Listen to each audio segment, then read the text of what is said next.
é uma frase que muitas pessoas não gostam de ouvir. Seja paciente. As minhas filhas ficam chateadas quando eu viro para elas e falo, paciência. É uma coisa muito difícil de ouvir, principalmente se você está passando por algum problema real, se você está passando por um sofrimento, se a sua vida ela está em crise. É uma coisa que às vezes, dependendo do estado da pessoa, gera mais nervoso ainda quando a pessoa fala para você, se acalma, não fica assim. Dependendo do nível que você está, a última coisa que você quer ouvir é seja paciente.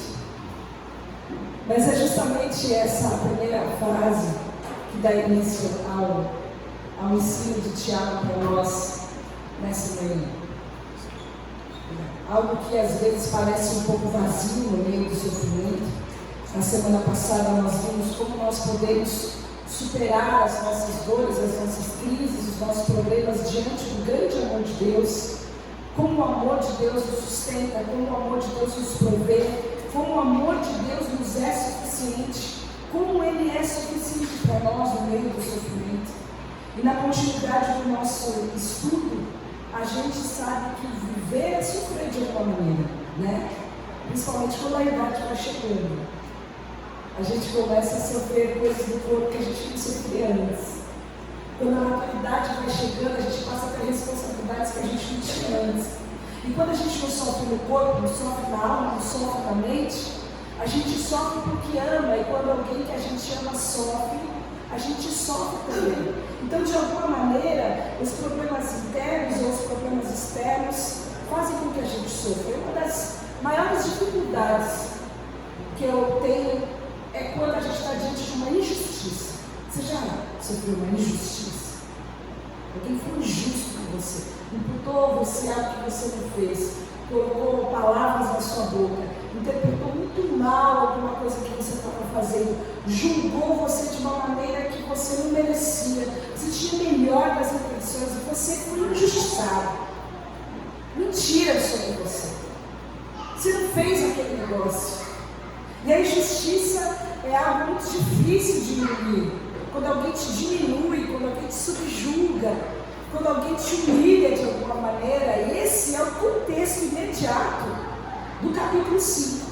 Nós vamos começar a ler os versículos 7, nós vamos ler só de 7 a 12, mas os versículos de 1 a 6, Tiago está falando com os ricos, ele está falando com os opressores, ele está falando com um tipo de gente que causa mal, que é corrupto, que é explorador, que retém salário por fraude. Ele está falando de desigualdade social, ele está falando de sofrimento, e ele é bem duro nessas palavras. Depois você pode ler esse texto na sua casa. Como não tem nenhum rico aqui, a gente não precisou falar desse texto. Mas esse texto é sobre isso. O texto imediato, anterior ao capítulo versículo 7 a 12, está falando de injustiça, de gente que está sofrida por causa de ricos, malvados, corruptos e exploradores. E aí, no meio desse contexto, Tiago vira e fala, mas vocês, irmãos, vocês que sofrem, vocês que têm sido injustiçados, vocês que estão nesse mundo, vocês que estão nesse contexto, sejam pacientes. É esse o link que Tiago faz. Por isso que ele começa dizendo, sejam pacientes, porque ninguém quer ter paciência. Paciência às vezes tem o sentido de que o sofrimento vai continuar por um pouco mais de tempo, ou ainda por muito tempo. Ninguém quer ouvir, ninguém quer falar sobre isso. A gente quer os nossos problemas resolvidos para ontem. A gente quer ouvir uma palavra que diz, os seus problemas vão ser resolvidos nessa semana. Nós vamos dar uma palavra, um comando de ordem aqui, uma chave e um manto, e você vai ter esses problemas resolvidos nessa semana. Mas a verdade, Tiago fala, vocês precisam ser pacientes. E ele fala, vocês precisam ser pacientes, irmãos, até a vinda do Senhor. Eis que o lavrador espera o precioso produto da terra com paciência, até que cheguem as primeiras e as últimas chuvas. Vocês também sejam pacientes, fortaleçam seus corações, pois a vinda do Senhor está próxima. Irmãos, não murmurem uns com os outros, para que vós mesmos não sejais julgados, eis que o juiz está à porta. Como exemplo, irmãos, de sofrimento e paciência, tomem os profetas que falaram em nome do Senhor. Eis que contamos os bem-aventurados que perseveraram. Vocês ouviram falar de perseverança de Jó? E viram o resultado dos tratos do Senhor? Que o Senhor está cheio de compaixão e é misericordioso. Mas acima de tudo, meus irmãos, não jureis nem pelo céu, nem pela terra, nem com qualquer outro juramento, mas que o seu sim seja sim e o seu não, para que não caiam em julgamento. E Tiago, nessa sessão, ele está preocupado em colocar diante de nós, cristãos. Você vê que ele fala de diversos irmãos, ele está falando com a gente, como a gente pode sobreviver, como a gente deve ter uma atitude de cristãos, como que o cristão se comporta no meio da adversidade, como diz, o cristão atravessa o sofrimento, como que o cristão vai passar por essas situações difíceis, às vezes injustiça, às vezes sofrimento no corpo, às vezes sofrimento na alma, às vezes sofrimento externo, às vezes sofrimento que nós temos com as condutas do nosso país, às vezes com as condutas da nossa família, da nossa cidade, nós sofremos. E Tiago aponta alguns sintomas que provam que talvez nós já estejamos tendo um tipo de ação cristã no meio do sofrimento. E mostra para nós dois exemplos que podem servir para nós como um raio, como uma luz no meio do nosso período de crise. E o que ele fala para nós, irmãos, é que nós precisamos ser pacientes até a vinda do Senhor. Nós precisamos estar convictos de que existe um lugar para o qual o cristão está caminhando. E por que eu falo isso? Porque a nossa vida precisa ter um propósito. E muitas vezes o sofrimento tem um caráter especial de nos cegar para todas as outras coisas que estão ao nosso redor. Quando nós temos um problema, parece que aquele problema se torna o cerne, o foco, o ponto da nossa vida. A gente não consegue pensar em mais nada. Nós ficamos cegos para todas as coisas que estão à nossa volta. Alguns filhos, por exemplo, se sentem rejeitados quando os pais têm que dar um pouco mais de atenção para um filho que está passando por um problema. Às vezes um filho doente, às vezes um filho que tem um pouco de problemas nas áreas emocionais ou psíquicas, porque de fato é uma concentração. Nós concentramos os nossos esforços, concentramos a nossa energia no problema. E Tiago, a primeira coisa que nos faz é falar, dá um passo atrás, para você poder ver o quadro de uma forma mais ampla. Nós não estamos caminhando, nós não vivemos a nossa vida para resolver os nossos problemas. A gente não pode viver a nossa vida para pagar as nossas faturas, os nossos boletos. A nossa vida não pode ser só para viver, comer, dormir, pagar, dormir, comer. Essa não é a nossa vida. Não é para isso que o cristão foi chamado. O cristão deve viver ansiosamente, esperando por um evento, por um propósito. E ele fala, você precisa ter em mente um único propósito, um único foco na sua vida, que é aguardar a vinda do Senhor. Esse é o nosso ponto de chegada. É para esse lugar que nós estamos caminhando.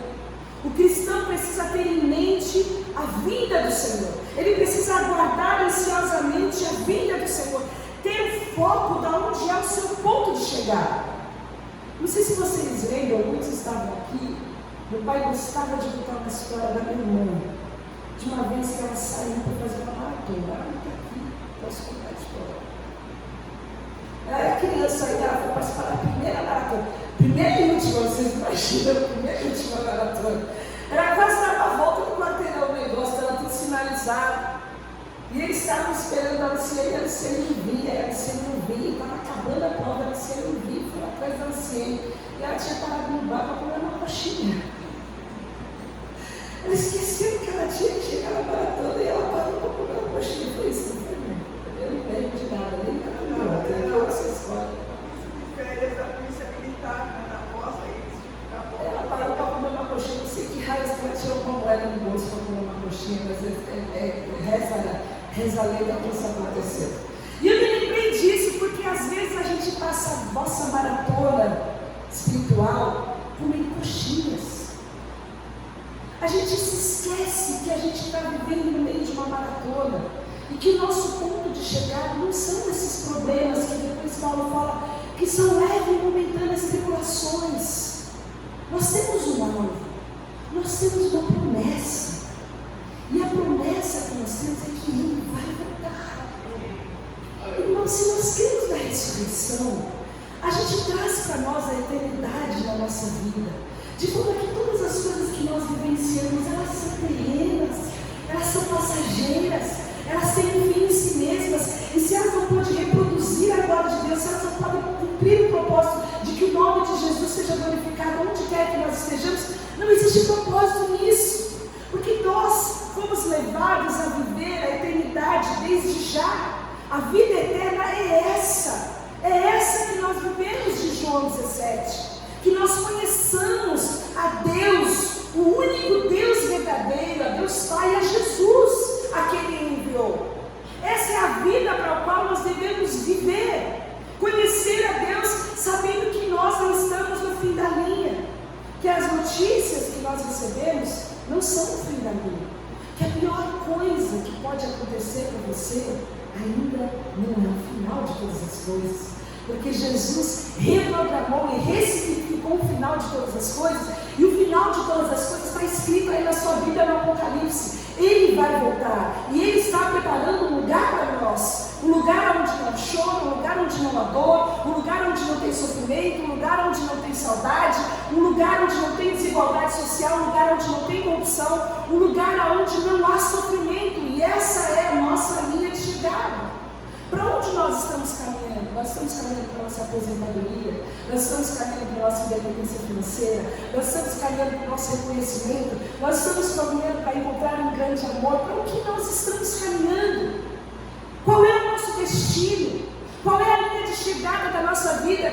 Porque Tiago fala, você precisa considerar que existe algo grandioso que vai acontecer, que é a segunda vinda, quando Jesus vai voltar. Você precisa reprogramar a rota dos seus dias, para que você possa esperar a vinda do Senhor e viver à luz dessa espera todos os dias.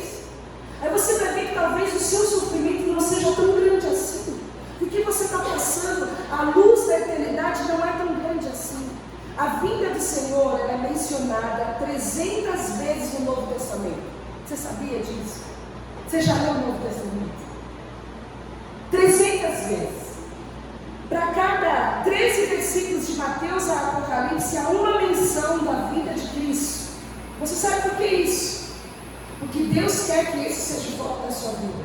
Deus quer que esse seja o foco da minha vida. É por isso que nós estamos à mesa todos os meses. Nós separamos um tempo para partir o pão, porque Jesus falou, vocês têm que fazer isso até que eu venha. Existe um momento que eu vou voltar, e vocês precisam fazer isso para lembrar como igreja que vocês têm um propósito, que vocês vivem para um propósito, e o propósito é que eu vou voltar. Tiago então dá uma ilustração, que é uma ilustração que talvez não seja muito clara para nós, mas com certeza era muito clara para aquelas pessoas que estavam ouvindo. Ele fala sobre as chuvas, as primeiras e as últimas chuvas. Eis que o lavrador, o agricultor, o homem da terra, ele espera o precioso produto da terra. Ele espera com paciência até que cheguem as primeiras e as últimas chuvas. Você também seja paciente. Ele está falando das chuvas da Palestina, as primeiras e as últimas chuvas, que você vai ler também, são conhecidas como temporãs e serôdias. São as chuvas de outono e as chuvas de primavera. Eram as chuvas que vinham as primeiras para amolecer a terra, e as outras vinham para trazer uma colheita frutífera. E o que acontecia com aquele agricultor? Ele era totalmente dependente daquelas chuvas. Ele não tinha poder, ele não tinha controle sobre a chuva. Mas ele sabia que quando chegasse o outono e a primavera, a chuva ia chegar. Ele tinha uma certeza que o Deus que controla as chuvas, no tempo certo, ele ia mudar as chuvas. E ele tinha paciência para aguardar o tempo certo. Ele tinha paciência para plantar e esperar o tempo certo de colher. Ele tinha fé que a chuva ia chegar. E então Tiago traz para nós essa ilustração, dizendo que nós podemos confiar na espera do Senhor que é fiel para mandar as chuvas sobre as nossas vidas. O tempo certo, Ele controla, Ele governa todas as coisas. Nós poderíamos trazer para nós, que não somos agricultores, outros exemplos, como a espera de um filho, a espera que nós temos de uma nova habilidade, como demora para você aprender a tocar um instrumento, aprender uma nova língua, por exemplo, eu não aprendi até agora. Mas a espera que você tem, talvez não tão agradável, de ser atendido num conselho. Você já tentou resolver um problema com a Clara pelo telefone, só a Kézia consegue, mais ninguém. Há problemas que às vezes a gente tenta resolver num plano de saúde. Você quer marcar uma agenda de uma consulta, vai fazer esse seu plano de saúde, você vai ter um prazo, se você for fazer particular, pelas outras é diferente. Mas ninguém gosta de esperar, ninguém tem paciência. Nós queremos que as coisas sejam resolvidas para ontem. E Tiago traz para nós uma ideia de que a paciência é necessária em tudo na vida. Se você não tiver paciência, você sequer vai comer. Alguém está tendo paciência, alguém está semeando, alguém está esperando a chuva, alguém está esperando aquilo ali dar fruto para poder trazer para você comprar e comer. A vida requer paciência e nós precisamos de paciência também na nossa fé. A paciência não é nós sermos resignados, não é inação. A paciência é nós nos recusarmos a sermos desencorajados ou derrotados na nossa fé, crendo sempre na fidelidade de Deus. Tem um versículo que eu gosto muito, nós vamos ler no final, porque necessitais de paciência, para que depois de haverdes feito a vontade de Deus, possais alcançar a promessa. Vocês precisam ter paciência. Como um lavrador, vocês precisam ter paciência. Como uma mãe que espera seu filho, você precisa ter paciência. Precisamos de paciência. Na prática, o que isso significa? Que nós precisamos continuar orando pelo nosso país, ao invés de reclamar dele 24 horas. Nós precisamos continuar crendo, insistindo, intercedendo pelas autoridades, colocar a nossa cidade, colocar o nosso estado, colocar o nosso país diante de Deus. Nós precisamos continuar a trabalhar arduamente, mesmo que não tenhamos o reconhecimento devido. Mesmo que o nosso negócio não esteja gerido como nós gostaríamos, nós precisamos colocar isso em oração, precisamos cuidar da nossa saúde. Mesmo que os tratamentos, mesmo que as fisioterapias, mesmo que os remédios não façam efeito, nós precisamos fazer a nossa parte, cuidar da nossa saúde, investir, responder às determinações dos médicos, nos submeter aos tratamentos. Nós precisamos continuar orando no momento que não vemos respostas. Continuamos orando pela nossa família, continuamos orando pelos nossos filhos, continuamos orando e falando e pregando, mesmo que pareça que não tem ninguém ouvindo. Nós continuamos.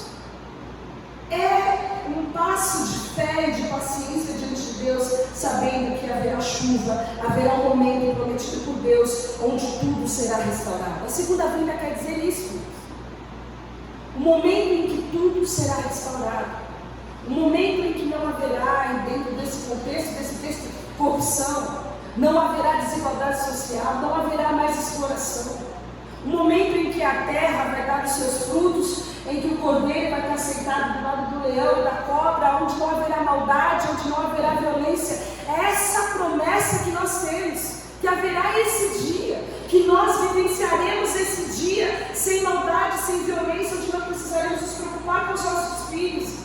Não precisaremos nos preocupar com grades, com janelas, com alarmes. Esse é o dia em que nós precisamos caminhar, sabendo que Deus manda chuva. O Deus que controla todas as coisas prometeu que um dia Ele vai voltar e todas as coisas serão restauradas. E essa é a nossa real esperança. É para isso que nós caminhamos. Irmãos, os judeus tinham promessa. Eles caminharam nessa promessa. Eles tinham uma lei que eles guardaram essa lei, eles protegeram essa lei com outras 644 leis. Eles faziam daquilo a vida deles, porque eles estavam aguardando o Messias. A lei era cheia de sinais para que quando o Messias apontasse, eles pudessem reconhecer o Messias, adorar o Messias, ouvir a sua voz, se arrepender e viver no novo reino. Mas a palavra de Deus fala que quando Ele veio, eles não o receberam.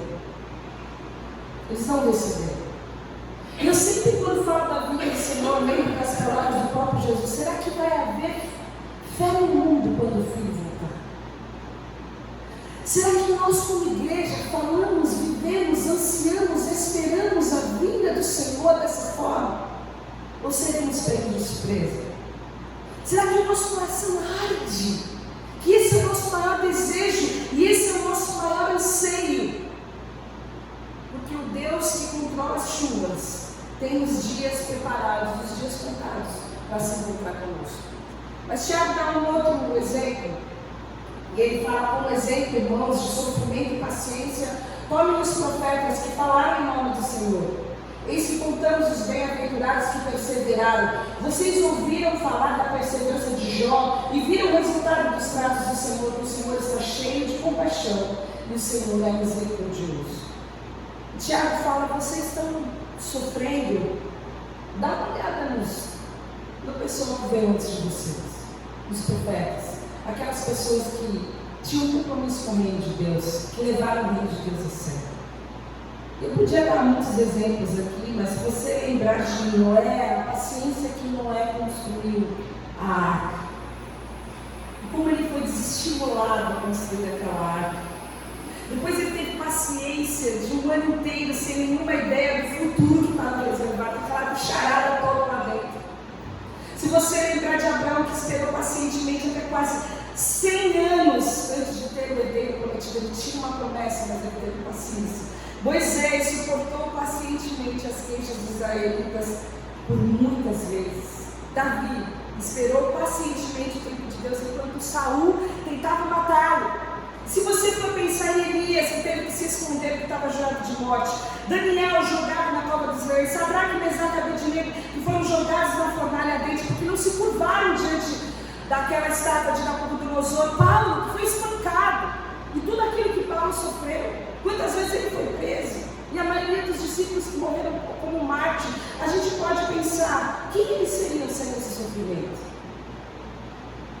Quem seria Daniel sem a cova dos leões?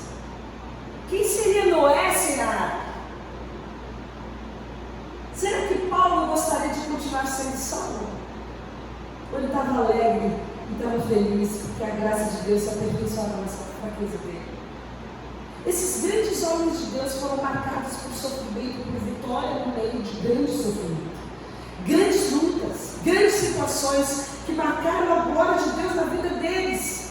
Isso, quando nós entendemos o testemunho e o sofrimento e como Deus revelou a glória deles nessas vidas, nós entendemos que é por meio da perseverança e da fé na fidelidade de Deus que nós somos sustentados no meio da adversidade.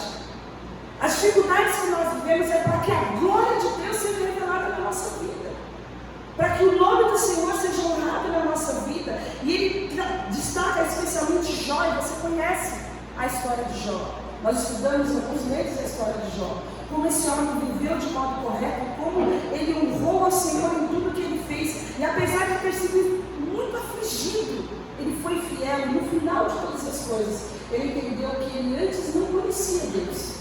Ele só pode conhecer Deus. Deus apenas se revelou para ele. O Deus que antes ele conhecia de ouvir falar, agora ele conhece pessoalmente, porque ele sofreu. E no meio de todo o sofrimento e a adversidade, Deus se revelou para ele.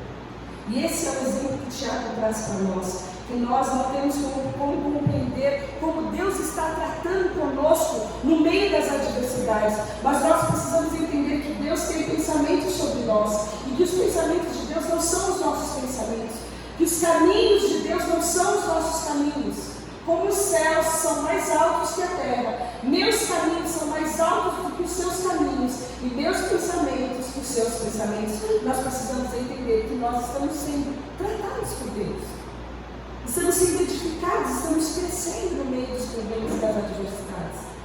Apesar de sentirmos cansados muitas vezes, de não vermos o fim muitas vezes, Tiago está apontando para nós um fim que é certo, um lugar que é seguro, onde você pode ancorar a sua fé. Deus está cuidando de você, assim como Deus tem controle da chuva, assim como Deus cuidou dos seus, em meio a imensos sofrimentos piores do que os seus, Ele está cuidando de você. E Ele tem uma data e um ponto marcado, onde todas as coisas serão renovadas, serão aperfeiçoadas e todas as coisas serão feitas novas. Enquanto isso, Deus tem para nós motivo para que nós cresçamos. Se você se lembrar, você provavelmente não gostava de fazer tabuada. Você provavelmente não gostava de soletrar as letras, escrever tantas vezes as letras e passar as linhas nos pontilhados e tantas coisas que você achava desnecessário. Mas aquilo fazia parte de um aprendizado, assim como os músicos têm que passar anos às vezes fazendo escalas para que aquilo depois flua naturalmente. Assim como num treino de exercício físico, você levava a exaustão para que depois você consiga ver a explosão em alguns minutos. É treino. Nós estamos sendo treinados por Deus, porque nós temos uma linha de chegada para alcançar. Nós podemos não entender as razões do nosso sofrimento no momento, mas Deus está no controle de todas as coisas. E Tiago dá para nós 2 sintomas, 2 coisas que nós não devemos fazer, o tipo de gente que a gente não deve ser enquanto a gente sofre, enquanto a gente está passando por dificuldades. E estão nos últimos versículos: irmãos, não murmureis uns contra os outros, para que vós mesmos não sejais julgados. Eis que o juiz está à porta. Não murmurem, não resmungem, não briguem, não reclamem uns com os outros. E é interessante porque Tiago está falando que a pessoa que confia pacientemente no Senhor, ela não vive reclamando. Que coisa difícil a gente não reclamar quando a gente está se sentindo injustiçado, não é? Eu me sinto muito injustiçada quando tenho que lavar a louça. Eu acho muito justo ter que lavar a louça. É difícil lavar a louça sem reclamar. É um desafio muito grande para mim.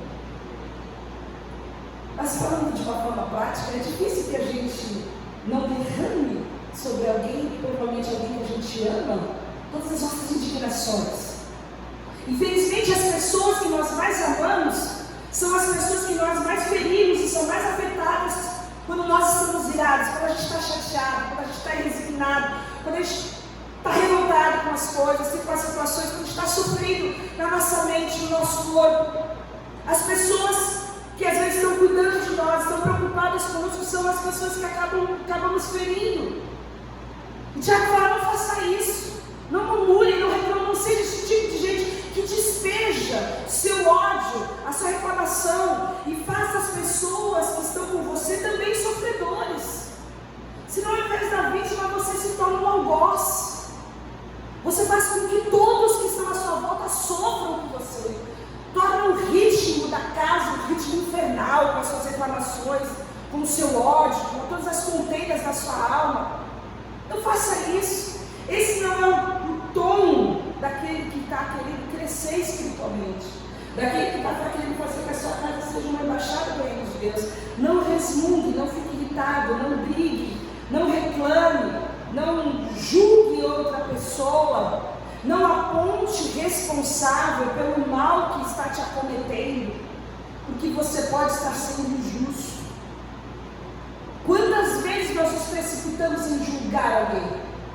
Nós imputamos àquela pessoa algo que nós achamos que ela que tinha cometido, mas nós erramos. Porque nós erramos muitas vezes. Não faça isso. Não seja juiz, porque há um só juiz. E quando você faz isso, você vai ser julgado por isso que você está fazendo. E a segundo versículo, eu confesso para vocês que eu achei que Tiago não tinha que colocar esse versículo. O que esse versículo está fazendo aqui? Tiago tinha um TDAH, não é possível que esse versículo está aqui no meio dessa conversa, porque ele fala: mas acima de tudo, meus irmãos, não jureis nem pelo céu, nem pela terra, nem com qualquer outro juramento, mas que o seu sim seja sim, e o seu não, não, para que não caia no julgamento. E eu pensei que a integridade do meu discurso tem a ver com o meu sofrimento. Se você pensar, você precisa pensar qual é o propósito de quem jura. Quando alguém jura, por que aquela pessoa está jurando? Para que ela está jurando? Qual é o propósito? Para se afirmar, para trazer peso para a palavra dela, para que aquela pessoa que está ouvindo acredite naquilo que ela está falando. Nós não temos usado o hábito de jurar, certo? A gente fazia isso até 10 anos de idade. Quando a gente mentia, na maior parte das vezes, quando a gente precisava que alguém acreditasse, a gente jurava pela mãe mortinha. A gente jurava assim, ó, porque a gente continuava mentindo mesmo que a gente estava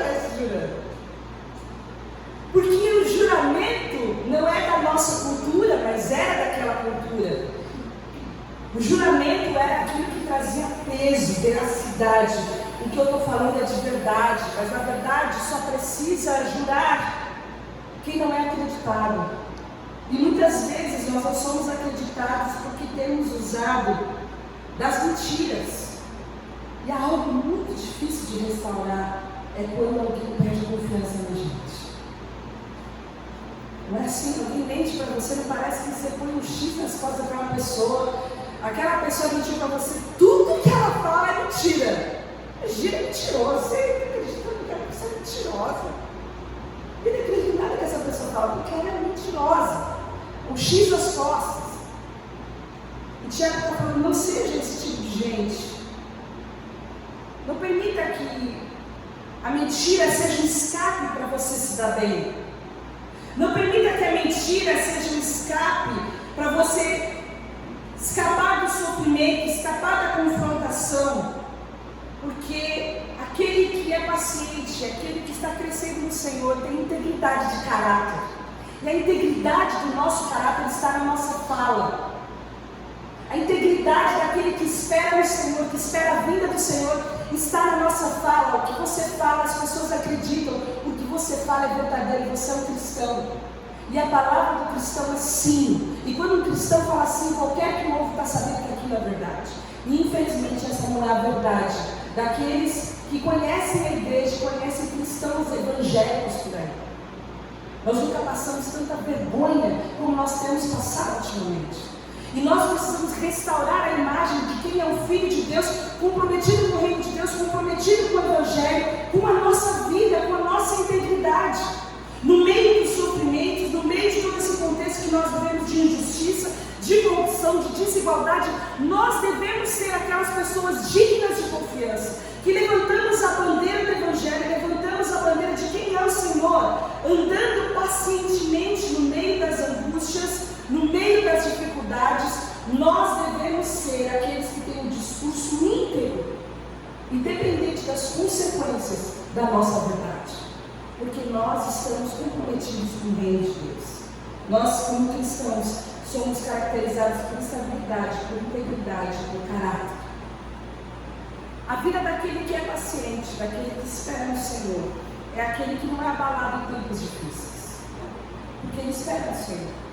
A vida daquele que é paciente é aquele que se abstém do julgamento, aquele que não derrama as suas indignações contra o outro, e é aquele que tem integridade na sua fala, porque aquele cristão que está esperando no Senhor sabe que está em construção.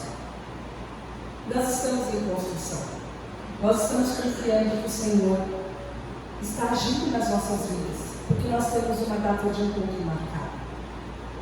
E tem um texto, no meio desse contexto, que Tiago fala, você também seja paciente. Fortaleça os seus corações, pois a vinda do Senhor está próxima. Essa palavra fortalece os seus corações é exatamente o mesmo texto que Lucas 9:51 fala sobre Jesus, quando Jesus decidiu em seu coração ir para Jerusalém. Ele decidiu resolutamente.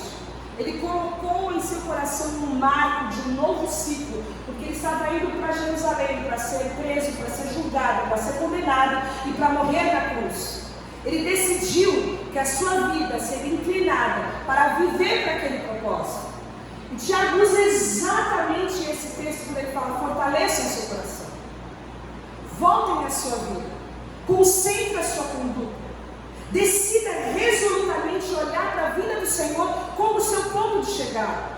Viva para isso. Decida no seu coração que você vai viver a luz da vinda de Jesus e tudo isso que você está vivendo, toda a sua vida vai ser transformada pelo foco da eternidade. Quando nós entendemos isso, irmãos, nós sabemos que a santidade é algo que precisa ser instigado.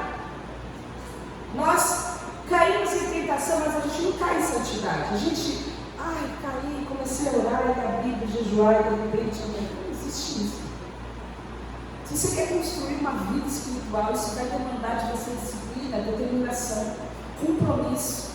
Você tem que ter um foco, assim como você tem foco para inúmeras outras coisas da sua vida. Tiago está falando, se foque na vida do Senhor e faça com que esse seja o foco de tudo que você faz. Concentre a sua vida, cultive a paciência como um propósito de Deus, viva a sua vida de forma santa, porque isso jamais vai ser acidental. Convoque o reino de Deus para fazer parte da sua mesa, para fazer parte do seu trabalho, para fazer parte das suas relações. Seja um agente do reino de Deus. Permita que o reino de Deus seja conhecido onde você está, porque a vinda do Senhor está próxima. A vinda do Senhor está próxima.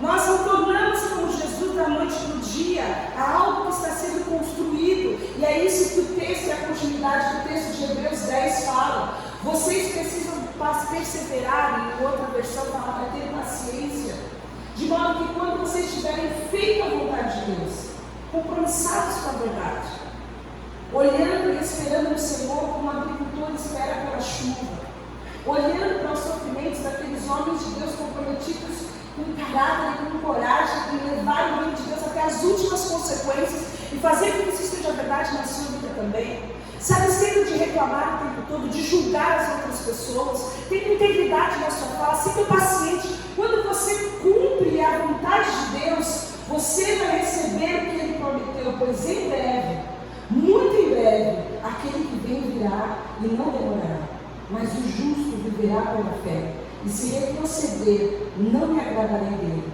Nós, porém, não somos dos que retrocedem e são destruídos, mas os que creem e são salvos. Que tipo de gente a gente é? Nós somos aqueles que creem e são salvos, aqueles que aguardam a vinda do Senhor, aqueles que creem que o Senhor virá muito, muito em breve. Ou somos os procrastinadores da fé, aqueles que vão esperando para fazer a vontade de Deus. Comigo vai dar, eu vou consertar, eu vou pedir perdão, minha vida vai mudar e vai dar tudo certo. Que tipo de vida é a nossa? É daqueles que creem ou dos que retrocedem? Aqueles que aguardam porque vai ser muito, muito em breve. Aqueles que esperam contemplar a glória de Deus, aqueles que anseiam, que eu desejo ver a glória de Deus. Quem nós somos? O que nós realmente esperamos? Porque a palavra de Deus fala 300 vezes sobre o Novo Testamento. Eu vou voltar. Vocês precisam colocar isso na agenda de vocês. Todos os dias Ele vai voltar. E amanhã Ele vai voltar. Nós não sabemos o dia. A gente só sabe que é muito, muito em breve. Você está pronto para isso? Você está pronto para isso? Você está preparado para que Ele venha? Você está preparado para contemplar a glória de Deus? Ou você está tão preso nas coisas desse mundo que isso é uma coisa que você, na verdade, nem está esperando. Você sabe o que pode acontecer, mas espero que não. Seja real, seja sincero, seja honesto. Porque esse texto é sobre isso. Esse texto é sobre nós iniciarmos a vinda da glória de Deus. Nós vemos a Jesus face a face. Nós precisamos crer nisso, irmãos. É muito mais fácil você crer em Jesus na sua vida do que você crer nele e você na vida dele. É muito mais fácil você crer que Jesus é poderoso para te dar casa, comida, roupa lavada, cuidar dos seus filhos, cuidar da saúde, do que você se ver diante da glória dele nesse momento em que a palavra de Deus está trazendo para nós. Nós queremos que Deus seja para nós aquilo que resolve os nossos problemas, mas será que nós somos uma resposta daquilo que Deus espera de nós enquanto seus filhos? Nós estamos prontos para viver a vida de Deus? Ou só queremos que Deus resolva os problemas da nossa vida, do nosso sofrimento, venha para nos servir? Qual é a nossa relação com Deus? Porque Ele está nos esperando. Nós estamos esperando Ele todos os dias. Todos os dias nós estamos esperando o Senhor. Todos os dias. Nós estamos com as nossas vestes brancas, nós estamos com a nossa lamparina acesa. Como está a sua lamparina, irmãos? A sua lâmpada está acesa. Você está esperando um noivo? Tem óleo na sua candeia? Porque Ele vai voltar. Ele vai vir. E nós precisamos ser uma noiva ataviada, pronta, lavada, preparada para o noivo que está nos esperando. Nós não sabemos o dia, mas nós somos igreja, nós somos a noiva.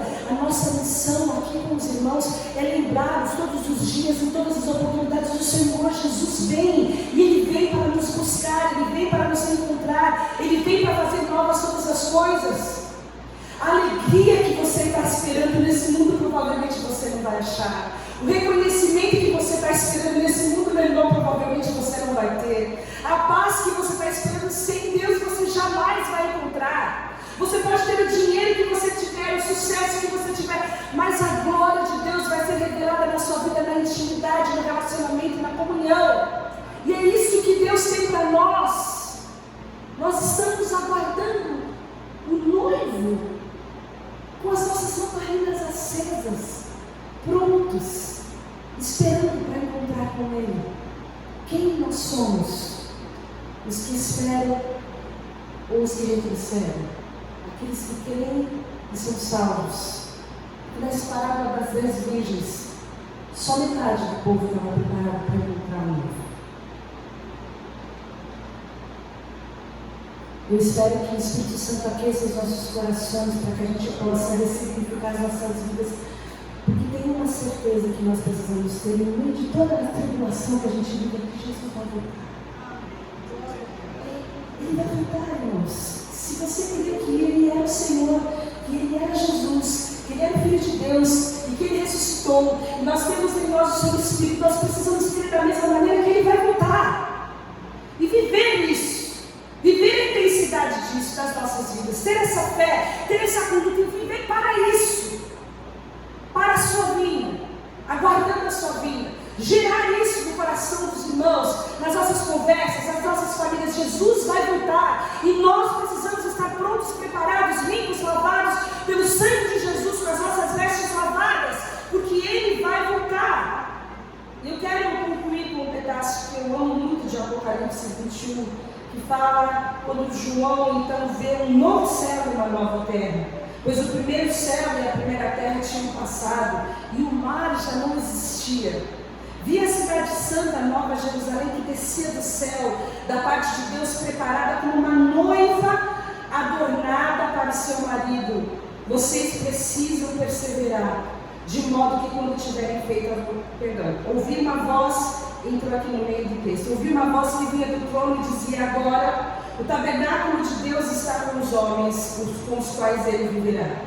Eles serão os seus povos e o próprio Deus estará com eles e será o seu Deus. Ele enxugará dos seus olhos toda lágrima, não haverá mais morte, nem tristeza, nem choro, nem dor, pois a antiga ordem, essa ordem que nós vivemos do sofrimento, ela já passou. Essa vida que nós vivemos de dor, de morte, de tristeza, de sofrimento, de choro, de lágrima, um dia vai passar. E o texto continua dizendo: aquele que estava sentado no trono disse: eu estou fazendo novas todas as coisas. E acrescentou: escreva isso, pois essas palavras são verdadeiras e dignas de confiança. Disse-lhe ainda: está feito.